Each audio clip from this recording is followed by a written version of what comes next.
Hi! ஒரு mixing Pavul எடுத்து வச்சுக்கலாங்க. எடுத்து வச்சுட்டு இந்த கப்பால 1 1/2 கப்பு கோதுமை மாவு வந்து சேர்த்துக்கிறாங்க. சேர்த்துட்டு இது கூடவே கொஞ்சமா உப்பு வந்து சேர்த்துக்கலாம். இப்போ இது ஒரு பக்கம் இருக்கட்டும். எந்த கப்பால நம்ம கோதுமை மாவு எடுத்தோமோ, அதே கப்பால 1 கப்பு வெல்லம் வந்து சேர்த்துக்கலாங்க. சேர்த்துட்டு 1/2 கப்பு தண்ணி வந்து ஊத்திக்கலாம்.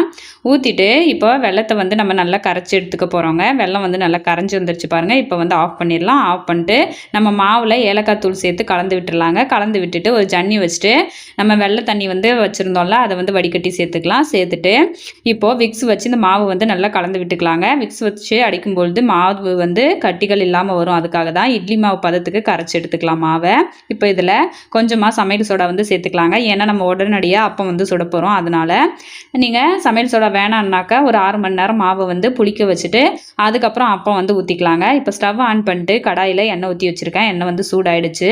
இப்போ நம்ம அப்பம் வந்து ஊற்றிக்கலாம். ஊற்றிட்டு மேலே வந்து இந்த மாதிரி எண்ணெயை வந்து தெளித்து விட்டுக்கோங்க. அப்போ வந்து நல்லா பூரி மாதிரி உப்பி வரும் அப்பம். அடுப்பை வந்து மீடியம் ஃப்ளேமில் வச்சுட்டு பொரிச்சு விட்டுக்கோங்க. அப்போ தான் வந்து கருகாமல் மாவு வந்து உள்ளாரெல்லாம் நல்லா வெந்து வரும். இப்போ இன்னொரு பக்கம் திருப்பி விட்டுக்கலாங்க. திருப்பி விட்டுட்டு 2 பக்கமுமே நல்லா வேக வச்சு எடுத்துக்கலாம். நல்லா ஒரு ப்ரௌன் கலரில் வரணும் அப்பம். இப்போ பாருங்கள் நல்லாவே கலர் வந்துருச்சு. இப்போ எடுத்துடலாம். இதே மாதிரி மீதி இருக்கிற மாவில் எல்லாத்துலேயும் அப்பம் வந்து சுட்டு எடுத்துக்கலாங்க. ரொம்ப சாஃப்டான டேஸ்டியான அப்பம் வந்து ரெடி ஆகிடுச்சு. கண்டிப்பாக ட்ரை பண்ணி பாருங்கள். லைக் பண்ணி